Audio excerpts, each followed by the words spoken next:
તો મને લાગતું તો મને થાકી જશે, તો પાણીનું બાપનું કીધું તો પાણી આપો. તો કેટલા વિકાસના કામો એક સાથે આજે આ મંજૂર કર્યા છે એવું નહીં, આ કામો 6 મહિનામાં પૂરા કરી દેવાના. આજે જેટલા બોલ્યા એટલા કામો 6 મહિનામાં આ ધરતી ઉપર પૂરા કરવા માટેનું કામ લીધું છે. હું આપણા મામલતદારશ્રી અને સીઓ બંનેને કહેતો હતો કે આ કામની શરૂઆત આપણે કરી છે, પરંતુ એના ગુણવત્તા, એનું ધ્યાન કોણ રાખશે? મોટા ભાગે પ્રશ્ન એ થતો હોય છે કે સરકારના નાણાં આવ્યા પછી એના 100% જો વપરાય તો એ કામ ટકાઉ થતું હોય છે, મજબૂત થતું હોય છે. પરંતુ એની અંદરથી જો કોઈને કોઈ 2% આ લે, 3% આ લે, આવી જો ગીધ વૃત્તિ રાખે, એને ગીધ વૃત્તિ કહું, તો પછી એ પ્રજાના નાણાં છે એનો ઉપયોગ સારો નથી થતો હોતો અને કામ પણ સારું નથી થતું. મને નગરપાલિકાના વહીવટદાર, મામલતદારશ્રી, ચીફ ઓફિસર અને એમની સમગ્ર ટીમ ઉપર ભરોસો છે કે તમે આ કામનું 100% ગુણવત્તાવાળું કામ કરવાનું કરશો, આવી મારી અપેક્ષા પણ છે. અને કાર્યકર્તા અને આગેવાનો જે વિસ્તારના આવ્યા છે અને જે મીડિયાથી, સોશિયલ મીડિયાના માધ્યમથી જે લોકો જાણે છે નગરવાસીઓ, એમને પણ આટલા બધા કામની યાદી એટલા માટે આપી છે કે આટલા કામ થવાના છે. એની પબ્લિકલી તમને ખબર હોવી જોઈએ કે આ કામના આટલા રૂપિયા મંજૂર કર્યા છે અને આવું કામ થવાનું છે. તો એની જાણકારી મળે અને કામ ગુણવત્તાવાળું થાય એના માટે જે તે વિસ્તારના આગેવાનો, કાર્યકર્તા પણ એમાં ધ્યાન આપે. આ કામ નગરપાલિકાનું છે, એ સૌનું, એ કોઈનું નહીં એવું નહીં, એ આપણું પોતાનું છે. એનો વહીવટ, એનો ઉપયોગ આપણે કરવાનો છે. એ રસ્તા ઉપર આપણે ચાલવાનું છે.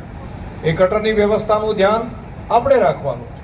એ પાણીની પાઇપલાઇન નખાય છે તેનું ધ્યાન આપણે રાખવાનું છે. તો આ બાબતમાં પણ જરા સજાગતાપૂર્વક પૂરી ટીમ ધ્યાન ઉપર લે. અહીં આગળ કોઈ તમારી પાસે 1 પણ રૂપિયો માગે એજન્સીવાળા પાસે, સીધો મારો પણ કરશે, પણ કામમાં જો કોમ્પ્રોમાઇઝ કર્યું તો બ્લેક લિસ્ટમાં હશો. બંને બાબત, કામ એનું ગુણવત્તાવાળું બિલ થવું પડે, જાહેરમાં જ આવવા, કોઈ મુશ્કેલી પડે તો બેઠો, કોઈ નહીં માગે. મને મારી ટીમ ઉપર ભરોસો છે, કોઈ કંઈ નહીં કરે અને 1 પણ રૂપિયો તમારી પાસે કોઈ માગશે નહીં. પણ તમે જો કામ ના કર્યું એ બીજે કંઈ નહીં કરી શકે. તો એક કામની આ ક્વોલિટી પણ થાય અને લાંબા સમય સુધી આ કામને આપણે આગળ વધારીએ. આ કામ આટલેથી નથી અટકતું, હજુ પણ ઘણા કામ આપણે કરવાના છે. એક પાણી પુરવઠા માટે 20 કરોડ રૂપિયા મંજૂર કરાયા છે, 20 કરોડ પાણી પુરવઠા માટે, અને લગભગ 22 કરોડ કરતાં વધારે ગટર માટે રાજ્ય સરકારમાંથી મંજૂર કરાયા છે. એટલે લગભગ 50 કરોડની આજુબાજુ આ પહોંચી જશે. હજુ પણ બગીચા માટેની વાત હોય, ટાઉન હોલ પણ તાત્કાલિક એની જમીનનું ચાલી રહ્યું છે, એ પણ નાણાં મંજૂર થઈ ગયા છે. તો કરોડો રૂપિયા લઈને અહીંયા બધાને પ્રસંગ કંઈ હોય તો પ્રસંગ ક્યાં કરવો? તો ટાઉન હોલ કે આવી કોઈ વ્યવસ્થા આપણે ત્યાં નથી, એ વ્યવસ્થા કરવી પડે. હવે છોકરાને લઈને એની મમ્મી હોય તો એને લાગે કે મારે છોકરાને લઈને ક્યાંક ફરવા જવું છે, સાસુમાં હોય તો એને લાગે ચલો પોતરાને લઈને ક્યાંક ફરવા જવું, પણ ક્યાં જવું? કોઈ જગ્યા તો એવી હોય કે જ્યાં જઈને બધી બહેનો બેસી શકે પોતાના બાળકો સાથે. તો એવો કોઈ બગીચો આપણે ત્યાં નથી. એટલે પછી શું કરે, મમ્મીઓ બધી કહેતા છોકરાને ભણાવવા પાલનપુર જતા રહે અથવા તો ગાંધીનગર જઈએ. શું કેમ? આવી વ્યવસ્થા આપણે તે તો રાખવી પડે કે નહીં સર? તે તો સારા એજ્યુકેશનની સાથે સાથે આવી વ્યવસ્થા પણ આપણે કરવી પડે નગરપાલિકાએ. અને એના નાણાં મંજૂર કર્યા છે. તાત્કાલિક એવો બગીચો, ગાર્ડન હોય, સારો હોય, જેમ વૃદ્ધ વ્યક્તિઓ હોય, દાદા દાદી, તો એ અમારે છોકરા છોકરી કેમ લાગ્યું હોય, આખો દાડો બાપા અહીં રહ્યા, ઘડી કાંટો મારી આવો, બહુ લાજ કાઢી પેલું થાય ને, તો ઘડી પાપા દાદા દાદી ઘડી કાંટો મારી આવે. ત્યાં રવિવારનો દિવસ હોય, છોકરાને રજા હોય તો એના મમ્મી પપ્પા પણ સાથે લઈને જાય, નહીં તો આખો દાડો ધંધો કર્યા કરે કાયમી. એના બાપાએ આખો દાડો 24 કલાક રજા જ કોઈ દિવસ ના હોય તેવું નહીં, એ પણ એક દિવસ શાંતિથી જીવે. આ વ્યવસ્થા પણ આપણે કરવી પડે અને આ કામ પણ આપણે કરવું છે.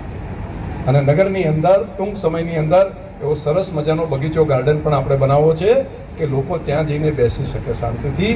એ દાદા દાદી માળા કરવી હોય તો ત્યાં કરે, અને રવિવારના દિવસે એ રમતના પણ બાળકો માટેના પણ ઘણા બધા સાધનો હોય. ત્યાં છોકરા કોઈ લપસણી હોય, કોઈ હિંચકા હોય, એની અંદર બધા બેસે, છોકરા મજા કરે. આવી પણ એક વ્યવસ્થા આપણે કરવી પડે.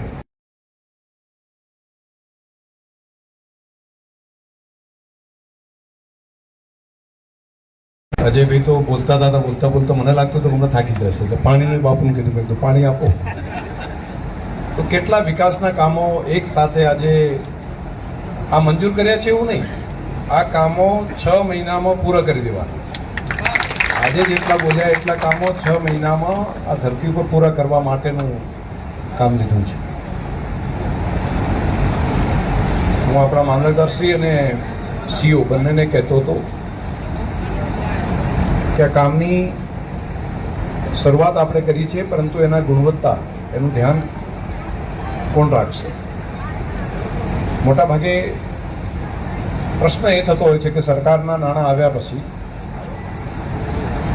એના 100% જો વપરાય તો એ કામ ટકાઉ થતું હોય છે, મજબૂત થતું હોય છે. પરંતુ એની અંદરથી જો કોઈને કોઈ 2% આ લે, 3% આ લે, આવી જો ગીધ વૃત્તિ રાખે, એને ગીધ વૃત્તિ કહું, તો પછી એ પ્રજાના નાણાં છે એનો ઉપયોગ સારો નથી થતો હોતો અને કામ પણ સારું નથી થતું. મને નગરપાલિકાના વહીવટદાર, મામલતદારશ્રી, ચીફ ઓફિસર અને એમની સમગ્ર ટીમ ઉપર ભરોસો છે કે તમે આ કામનું 100% ગુણવત્તાવાળું કામ કરાવવાનું કરશો, આવી મારી અપેક્ષા પણ છે. અને કાર્યકર્તા અને આગેવાનો જે વિસ્તારના આવ્યા છે અને જે મીડિયાથી, સોશિયલ મીડિયાના માધ્યમથી જે લોકો જાણે છે નગરવાસીઓ, એમને પણ આટલા બધા કામની યાદી એટલા માટે આપી છે કે આટલા આટલા કામ થવાના છે, એની પબ્લિકલી તમને ખબર હોવી જોઈએ. શરૂઆત આપણે કરી છે, પરંતુ એના ગુણવત્તા, એનું ધ્યાન કોણ રાખશે? મોટા ભાગે પ્રશ્ન એ થતો હોય છે કે સરકારના નાણાં આવ્યા પછી એના 100% જો વપરાય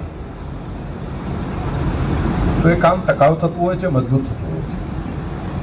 પરંતુ એની અંદરથી જો કોઈને કોઈ 2% આ લે, 3% આ લે, આવી જો ગીધ વૃત્તિ રાખે, એને ગીધ વૃત્તિ કહું છું, તો પછી એ પ્રજાના નાણાં છે એનો ઉપયોગ સારો નથી થતો હોતો અને કામ પણ સારું નથી થતું હોતું. મને નગરપાલિકાના વહીવટદાર, મામલતદારશ્રી, ચીફ ઓફિસર અને એમની સમગ્ર ટીમ ઉપર ભરોસો છે કે તમે આ કામનું 100% ગુણવત્તાવાળું કામ કરાવવાનું કરશો, આવી મારી અપેક્ષા પણ છે. અને કાર્યકર્તા અને આગેવાનો જે વિસ્તારના આવ્યા છે અને જે મીડિયાથી, સોશિયલ મીડિયાના માધ્યમથી જે લોકો જાણે છે નગરવાસીઓ, એમને પણ આટલા બધા કામની યાદી એટલા માટે આપી છે કે આટલા આટલા કામ થવાના છે, એની પબ્લિકલી તમને ખબર હોવી જોઈએ કે આ કામના આટલા રૂપિયા મંજૂર કર્યા છે અને આવું આવું કામ થવાનું છે. તો એની જાણકારી મળે અને કામ ગુણવત્તાવાળું થાય એના માટે જે તે વિસ્તારના આગેવાનો, કાર્યકર્તા પણ એમાં ધ્યાન આપે. આ કામ નગરપાલિકાનું છે, એ સૌનું, એ કોઈનું નહીં એવું નહીં, એ આપણું પોતાનું છે. એનો વહીવટ, એનો ઉપયોગ આપણે કરવાનો છે, એ રસ્તા ઉપર આપણે ચાલવાનું છે, એ ગટરની વ્યવસ્થાનું ધ્યાન આપણે રાખવાનું છે, એ પાણીની પાઇપલાઇન નખાય છે એનું ધ્યાન આપણે રાખવાનું છે. તો આ બાબતમાં પણ જરા સજાગતાપૂર્વક પૂરી ટીમ ધ્યાન ઉપર લે.